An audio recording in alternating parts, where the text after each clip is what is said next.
Para hablar de este tema nos acompaña el doctor Carlos Arrea, presidente de la Academia Nacional de Medicina, con muchísima experiencia en este tema, un gran conocido para muchos de nosotros. Así que, doctor, bienvenido a RTN Revista. Cuéntenos, entre esas 6 conclusiones del foro, para usted, ¿cuáles fueron las más fundamentales y las que más le van a aportar al país? Buenos días. Bueno, buenos días, les agradezco mucho, tanto personalmente como a nombre de la Academia, que me ha invitado a este programa, que es uno de los programas que más busca la verdad.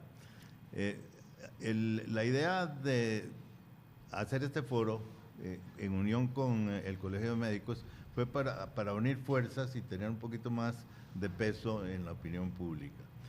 En realidad el problema de las especialidades es un problema país, que ese fue el primer punto que se aclaró. Es un problema país donde se deben formar especialistas no solamente para la caja, sino para la medicina privada. La medicina privada ya en el momento actual tiene un 30% de la salud del país, de tal manera que necesita especialistas. Pero ya los tiene, doctor. Es decir, más bien el problema es que la medicina privada está jalando a los especialistas. Sí, en cierto modo, sí. Yo creo que no todas las especialidades. Es decir, cuando uno habla de especialidades, uno como que mete a todos dentro de un mismo saco. Y en realidad la demanda no es igual. Por ejemplo, en los anestesistas, la demanda es mucho mayor, claro, que, por ejemplo, la que puede ser en un reumatólogo. De tal manera que hay especialidades con más demanda, pero entonces el país debe contemplar todo eso. A la hora de contemplar todo eso, no sería justo que la caja pagara la formación de todos los especialistas. Correcto. Nosotros creemos que se debe organizar de tal manera que la caja asigne un presupuesto para los especialistas que necesita, y el resto lo tendrían que aportar las entidades privadas, el Instituto de Seguros, las clínicas privadas. Pero debe tenerse cuidado de que ese dinero vaya directamente a la caja, porque los especialistas, cuando se están formando, tienen una dualidad de funciones. Son trabajadores de la caja, porque así tienen que ser, porque de lo contrario los hospitales no se podrían organizar, y además son estudiantes, en este caso de la Universidad de Costa Rica. Ahora no sé qué va a pasar. Usando los hospitales de la caja. Absolutamente. Son los únicos hospitales que tienen la capacidad resolutiva como para ser especialistas en el país. No hay otro. Esos son los únicos que tienen esa capacidad resolutiva. Y entonces lo lógico sería que la caja asigne una cantidad y el resto de la cantidad se lo aporten las entidades privadas. Ese es un punto muy importante que se decidió. La otra cosa es que en el momento actual, cuando uno ve la proporción entre médicos generales y médicos especialistas, el país está bien, porque tienen 40% de médicos especialistas y un 60% de médicos generales. El problema yo lo veo en el sentido de que si todos los países que tienen buenos sistemas de salud,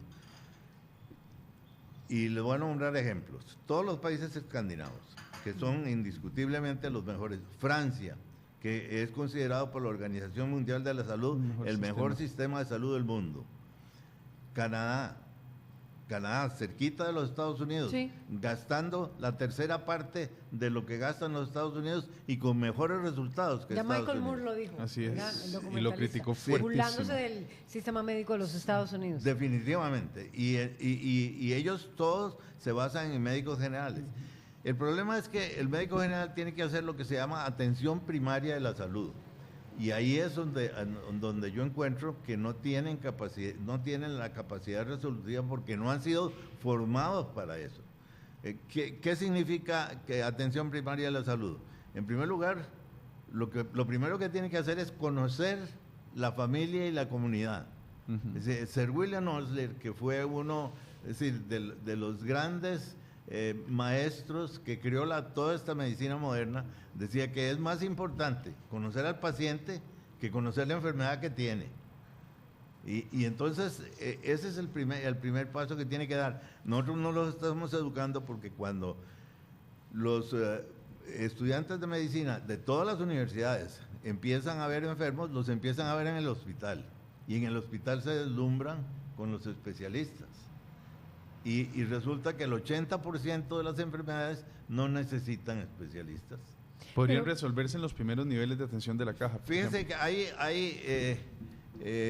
esa es una de las conclusiones. El doctor Christensen, que es profesor de innovación, es un gurú en innovación en la Universidad de Harvard, considera que es como un rectángulo inclinado, el rango de las enfermedades, entre las más graves y las más, entre las más simples y las más graves.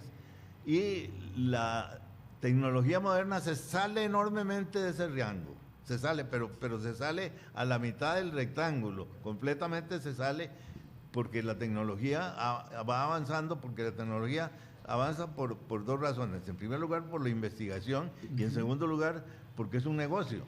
Porque hacer un nuevo aparato es un negocio, hacer una nueva medicina es un negocio. Entonces, esas dos cosas hacen que se salga. Pero para tratar el 80% de las enfermedades no hay necesidad de esa tecnología. El 80% de las enfermedades se tratan con la tecnología común y corriente. Ejemplos. En los Estados Unidos se ha formado lo que se llama la clínica de 15 minutos. Solo la tienen enfermeras. Cobran la tercera parte de lo que cobran los médicos. En 15 minutos resuelven el problema, le dan la medicina y no tienen en el país de las demandas ni una sola demanda. Y es lo que han hecho los farmacéuticos toda la vida. Exactamente. Ahora resulta que eso ¿por qué es? Porque nosotros hemos clasificado mal las enfermedades. Las enfermedades las hemos agrupado por sistemas. Decimos enfermedades del aparato respiratorio, enfermedades del aparato digestivo. Y entonces cada uno de esos ha hecho un especialista que le ha puesto límites rígidos a su especialidad. Nadie puede entrar en mi campo. Nadie puede. Doctor, ¿y será también la sensación de los usuarios de creer que el especialista está pues uno en mejores manos y no en el médico general que tal vez pueda saber menos? Usted que es médico, ¿hay una diferencia abismal entre uno y otro para atender ese 80% de las enfermedades? Se lo voy a volver con otra pregunta. ¿Los que van a ver puros especialistas se sienten 100% satisfechos? Ese es uno. Y usted ve que no. ¿Por qué? Porque uno es un ente. Es decir, en este país lo que están creciendo son los viejos. Todo el resto de la población va disminuyendo. Los viejos vamos creciendo. ¿Y qué tienen los viejos? Enfermedades crónicas y varias enfermedades. Entonces, ¿cuál es el problema del individuo viejo? ¿Qué es el problema de las enfermedades crónicas? Las enfermedades crónicas, en primer lugar, son enfermedades que la mayoría de las veces, por ejemplo, una hipertensión, una diabetes, no se van a curar, pero hay que aprender a manejarlas. Entonces, para aprender a manejarlas hay que conocer bien la enfermedad. Es decir, no se puede hacer una consulta de 15 minutos, tome la receta y váyase, porque eso no le sirve. Además, hay que tener un control de que cumplen con el tratamiento. Y entonces, por ejemplo, si vamos a decir, los vamos a ver por los especialistas, van a pasar dos cosas. En primer lugar, los especialistas, si la ven bien, la van a ver unas 3 veces al año, 30 minutos. Y eso necesitan un control más constante. En cambio, en los médicos generales, por ejemplo, nosotros tenemos casi 1000 EVAIS. Si el EVAIS trabaja como un equipo, de ahí, lo pueden estar llamando por teléfono. A eso iba. Vamos a ver, hay una conclusión general de que hay problemas con los especialistas. ¿Hay o no hay problemas con los especialistas? Si la caja necesita más, sí o no, de acuerdo con este Congreso. Y digamos, el punto, el más débil es la especialidad, sobre todo los anestesiólogos. ¿Ustedes concluyen que sí hay un problema de falta de especialistas, sí o no? Si no, entonces, ¿dónde están esas fallas? O sea, como conocer un poco más cuáles son esas 6 conclusiones, doctor. Yo creo que veamos el problema de los especialistas. Los especialistas se han ido de la caja, a veces porque la caja, si la caja tiene un problema, que es que no tiene una informática adecuada, y entonces no puede hacer un control de resultados. Entonces lo hacen un control a través de una serie de auditorajes. Ahora tienen cámaras viendo si los médicos se salen o no se salen, que marquen o que no marquen. Y eso en todas partes del mundo no ha dado resultado porque no motiva a la gente. Entonces la motivación es un punto importante. La otra cosa es que, claro, el turismo médico ha jalado muchísimos médicos para la medicina privada.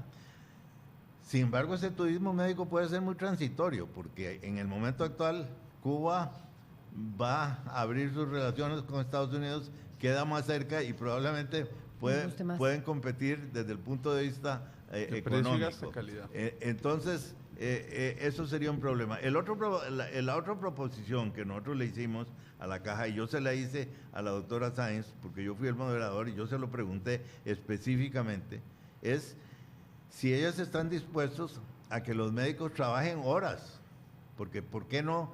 Un médico se va para la medicina privada, pero los clientes de él trabajan en los hospitales y no pueden operar en la mañana. Entonces puede trabajar la mañana en un hospital. No hay ningún inconveniente. Pero eso no lo ha aceptado bien todavía la caja. No entiendo eso, doctor. Que ellos puedan trabajar en la mañana. Vea, o sea, puedan operar en la mañana. Usted es un anestesista. Todos sus clientes trabajan como cirujanos en los hospitales. Entonces ellos no pueden operar nada más que después de su jornada de trabajo. Salen a las 3 de la tarde. Entonces el anestesista en la mañana está desocupado. Entonces podría trabajar ahí. Podría trabajar un fin de semana. Podría trabajar una noche. Eso flexibilizaría un poco las cosas. Y si todos se van para eso, doctores, no se utilizan los quirófanos. No, yo creo que en el momento actual falta un poquito de organización en ese sentido. Yo estoy de acuerdo que tal vez esa es la única de las especialidades en que valdría la pena formar un poco más, pero se están haciendo. Fíjense que por ejemplo, en las plazas se han formado en los últimos 5 años 130 nuevos anestesistas. De tal manera que el problema, desde ese punto de vista, nosotros lo consideramos así. A mí me parece muy peligroso que nos volquemos a decir, faltan especialistas, y las especialistas van a resolver todo el problema de la caja, porque podemos caer en lo que tienen los Estados Unidos. Ellos gastan el 16.5% de su Producto Interno Bruto. ¿Se imaginan la plata que es eso? Eso es plata. Gastan $7,500 por persona y por año en salud. Y los países europeos están gastando un 11%, un 10%, que es lo que gastamos nosotros. Y los países europeos y Canadá tienen mejores resultados. ¿Por qué es peligroso para ustedes que las universidades privadas formen especialistas dentro de esta? Ustedes realizan ese congreso, ese foro, y se produce esta resolución de la Sala Constitucional paralelamente la semana pasada, resolviendo que las universidades privadas pueden formar especialistas. Ustedes lo responden. ¿Por qué es un riesgo? Bueno, vea, en primer lugar, la Universidad de Costa Rica es la que ha manejado el programa de especialidades médicas. Es una sola universidad. Entonces, ¿qué es lo que reciben los especialistas? Los especialistas hacen entrenamiento clínico, es decir, pasan visita con los médicos, asisten a las operaciones, hacen las guardias, pero están bajo una sola dirección, desde el punto de vista académico. A la hora que reciben clases nada más con la Universidad de Costa Rica.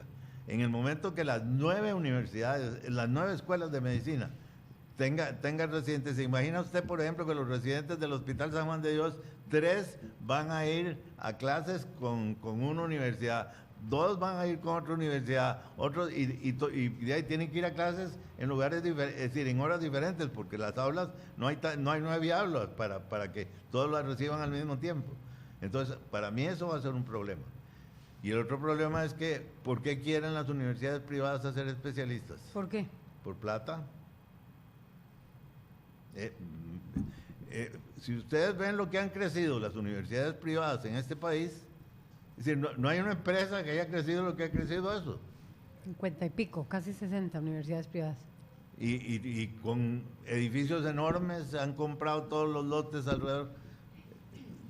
Simple y sencillamente para lucrar. Es económico. En cambio, la Universidad de Costa Rica, pues claro que pagan una cierta cantidad por hacer la especialidad, pero a mí me parece que en el momento actual eso no es necesario. Ahora, que otros países tienen eso, sí es cierto, pero por ejemplo, vea lo que pasa, le voy a nombrar dos lugares que conozco bien. Uno, España. En España las universidades privadas forman especialistas, pero porque tienen una universidad atrás y el hospital. Pusieron el hospital, construyeron el hospital. El hospital está anexo a la universidad, es decir, es parte de la universidad. Si ellos construyen aquí un hospital general con todas las facilidades, yo no veo ningún inconveniente que hagan. Pero no utilizar los de la caja. Pero no utilizarlos de la caja. Pero no hay ninguna universidad privada en capacidad de hacer eso en este momento. No se pueden. Es decir, capacidad sí tienen, lo que no Lo que tienen no quieren es ganas. hacerlo. No se pueden construir porque han construido grandes edificios. Lo que no tienen es ganas. Porque eso es una inversión muy grande y es complicarse la vida. Aquí la única universidad es UNIBE, que tiene una clínica pequeñita. Es decir, ahí no hay, no tiene toda la facilidad para crear un especialista. Por esa razón creemos que en el momento actual, con las circunstancias actuales, la Universidad de Costa Rica está en capacidad de hacer más especialistas. Aumentar la matrícula. Aumentar la matrícula si tuviera plazas. Es que no tienen plazas. En la caja. En la caja. Y claro, no tiene plazas porque yo defiendo en eso la caja. Porque la caja no tiene por qué pagarle a los especialistas al Instituto de Seguros.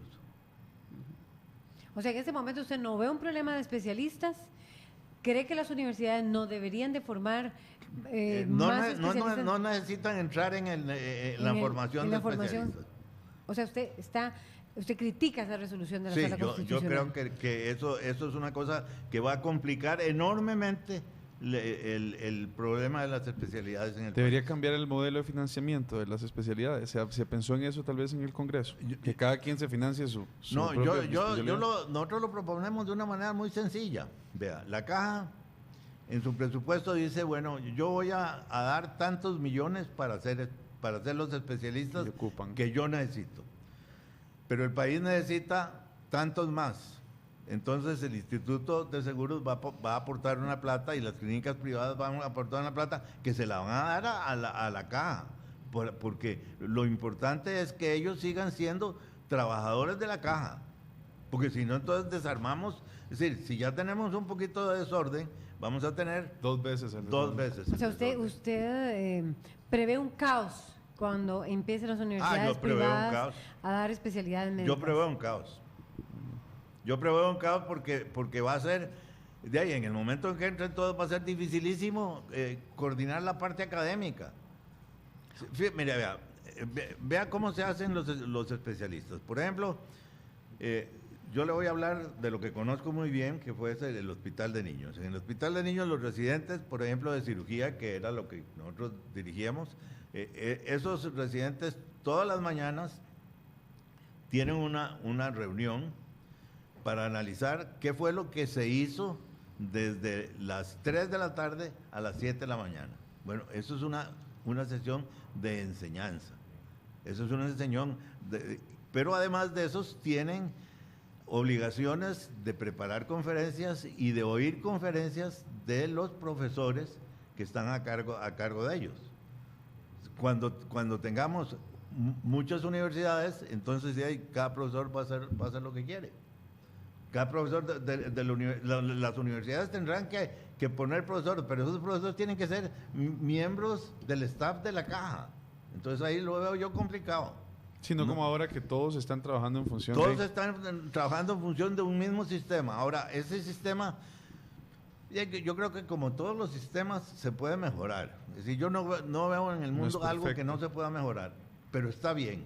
Nosotros no hemos formado, nosotros tenemos más problemas en el grado. En el grado. Es decir, yo que en el posgrado. Yo creo que, por ejemplo, en el grado, los médicos que van a los CEBAIS y que están en la medicina, en la atención primaria, deben tener más capacidad resolutiva. ¿Qué es eso? Por ejemplo, fíjese, una persona tiene un lunarcito aquí en la mano. Lo ve, no le gusta el lunar al médico que está en Santa Cruz de Guanacaste. Bueno, le hace un par de heriditas así, quita el lunar y lo manda a biopsia. En el momento actual no hacen eso, en el momento actual lo mandan. Lo mete a hacer fila. Del especialista, entonces las filas son enormes. Así es. Una persona que tiene una hipertensión arterial fue visto por el cardiólogo. El cardiólogo le dio un tratamiento y le mandó la medicina. Se le acaba la medicina, tiene que venir a San José para que le repongan la medicina. ¿Por qué no puede el médico que está en Santa Cruz de Guanacaste recetarle lo mismo? Correcto. Y no puede porque no tiene autorización. Entonces... o sea, los CEBAIS no tienen, ni las clínicas, ese poder, no les han dado ese poder. En parte, pero en otra parte es porque el médico no tiene la capacidad resolutiva de hacerlo. Por ejemplo, hay médicos que nunca en su vida han cogido, nunca han suturado una herida, y eso no puede ser, ¿verdad? Y la otra cosa que es también muy importante, el país ha gastado millones de colones en instituciones hospitalarias, en una red que no trabaja como red. No trabaja como red, ¿por qué? Porque no tenemos información. Es decir, un diabético tiene un accidente y cae en coma, llega en coma al hospital de Liberia y nadie sabe que es diabético. Hasta que alguien lo dice. Si llega solo y si él no tiene una identificación, nadie sabe que es diabético. Y se puede morir por eso. Claro. Nosotros necesitamos un sistema electrónico que permita no solo el documento médico electrónico, porque en eso nos quedamos cortos. El documento médico electrónico es el primer paso. En el momento de los grandes datos que vivimos, debe haber una información que comunique servicios. Es decir, que los pacientes que reingresan a los hospitales, los que están descontentos, las quejas, esos servicios. Calidad, debe analizar absolutamente la calidad.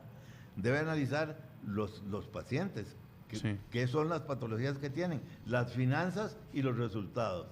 Si no tenemos una cosa que junte todo eso, no vamos a poder tomar. No tenemos ni el primero, doctor, no tenemos ni el primero, pero es un tema que apasiona y es un tema muy importante. Le agradecemos al doctor Carlos Arrea, presidente de la Academia Nacional de Medicina, que nos ha acompañado en esta mañana al ser las 7 en punto de la mañana. Le pedimos que nos